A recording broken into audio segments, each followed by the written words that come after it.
Apakah hati saya bermasalah ketika ada orang yang menzalimi saya, lalu saya mendoakan dia berada di kerak jahanam karena dia merenggut kehormatan saya, bahkan banyak kehormatan banyak orang yang dia zalimi? Iya, terima kasih. Kehormatan di sini itu apa ya? Nama baik atau arahnya ke pemerkosaan? Allah taala bisa. Hadirin yang dirahmati oleh Allah,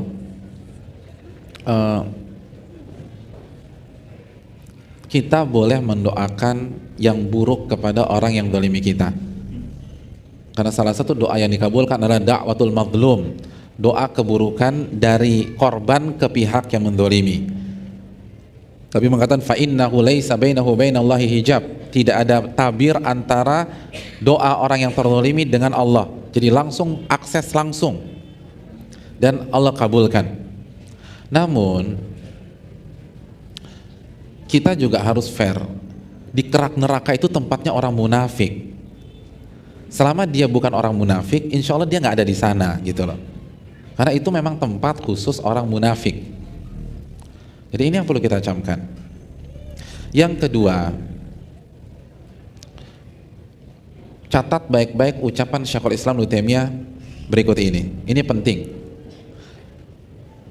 Ucapan beliau bagi para korban-korban kezaliman manusia, ya enggak? Makanya ini baik buat antum. Antum kan para korban semua nih, ya enggak? Sama kita semua. Siapa sih yang nggak difitnah orang?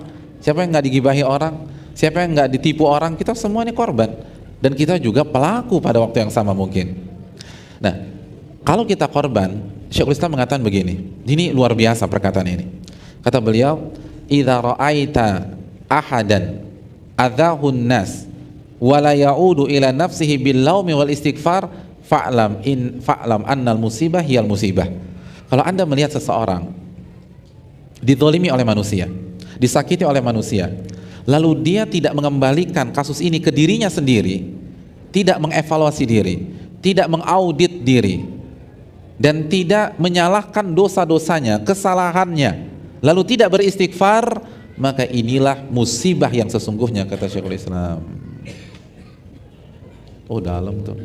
Jadi kalau kita dilecehkan, dihina, dibohongi, ditipu, yang pertama kali harus kita lakukan evaluasi diri.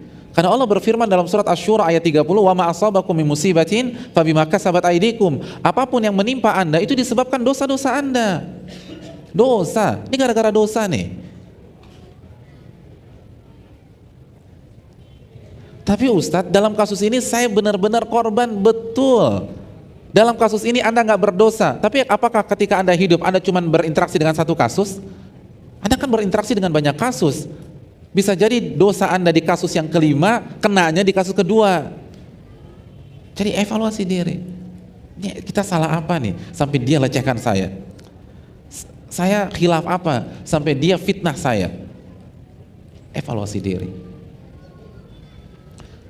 Dan ini penting.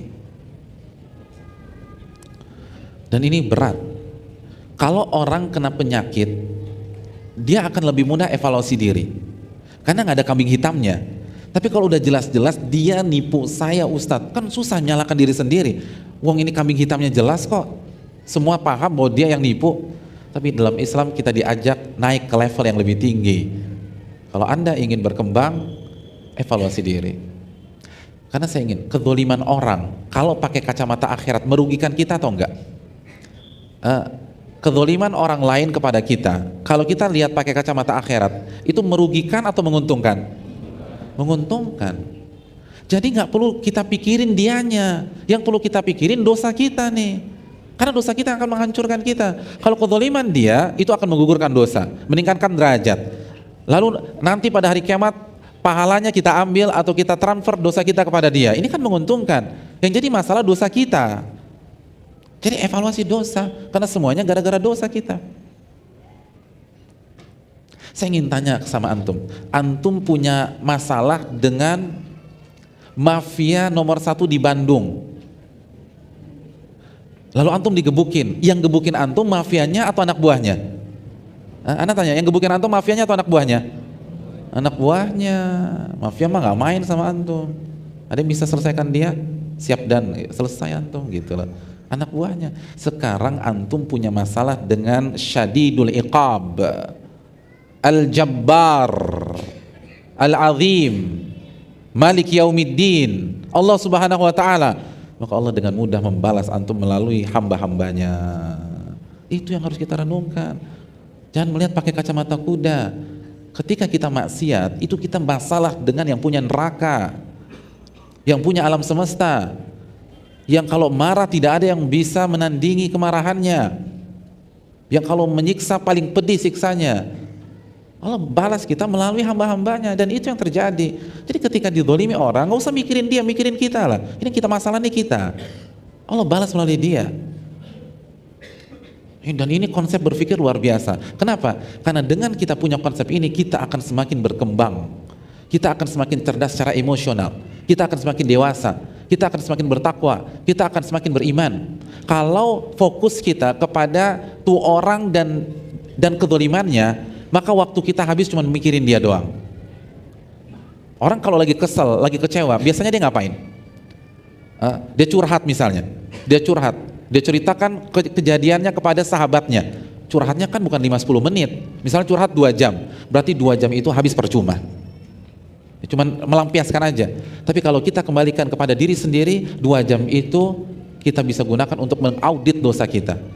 Kita tahu akar masalahnya, lalu setelah itu kita selesaikan dan kita semakin dewasa, semakin bertakwa di kemudian hari. Ini luar biasa. Mas, ketika kita dizalimi semuanya, saya, antum, dan kita semua, itu gara-gara dosa. Siapa yang maksum? Dan kalau akar masalahnya enggak diobati, maka akan terus berimbas ke depan. Saya ingin tanya, kalau antum luka, terus luka antum infeksi, maka tubuh antum apa yang terjadi? Panas, demam. Yang antum harus lakukan apa? Minum aja, atau bersihkan tuh luka. Lukanya harus diobati. Karena kalau hanya meminum pereda panas dan infeksi itu terus berlangsung, maka hilang, timbul lagi, hilang, timbul lagi, hilang, timbul lagi. Tapi kalau kita langsung ke titik, selesai masalah. Jadi bisa jadi ketika kepala yang pening dan kepala yang panas, itu masalahnya bukan di kepala, di jempol. Nah begitu juga kita punya masalah dengan teman bisnis kita. Bisa jadi masalah kita bukan di bisnis itu, masalah kita dengan istri kita. Kita zalimin istri kita, Allah balas melalui rekanan kerja kita. Kan bisa. Anda mentang-mentang Anda pemimpin, Anda keras sama istri Anda zalimi istri Anda bosi dengan istri Anda. Di atas langit kan masih ada langit, Allah balas melalui pihak lain. Kita dikerjain sama orang lain. Jadi ini yang perlu kita camkan. Dosa. Hadirin, boleh kita dendam tuh boleh. Dan kita mau tuntut sampai akhirat itu boleh kalau kita terzalimi. Sebagaimana pernyataan Abu Nuaim dan ulama yang lain. Tapi kata para ulama, orang yang dendam itu nggak bisa tidur. Yuqallibul layal, kata mereka. Karena orang yang dendam dalam hidupnya menyimpan kemarahan dan dendam kepada seseorang, itu selalu dihantui perasaan marah. Mau makan ingat dia, mau nyuci ingat dia, mau ngaji ingat dia. Sampai kapan sih kita mau habiskan waktu kita seperti itu? Hidup ini cuma sekali, masa kita nggak bisa bahagia? Tapi kalau kita bersihkan hati kita, nggak ada dendam sama sekali, lalu kita sibuk memikirkan dosa-dosa kita, kita akan menikmati hidup yang hanya satu kali ini. Wallahu ta'ala bishawab.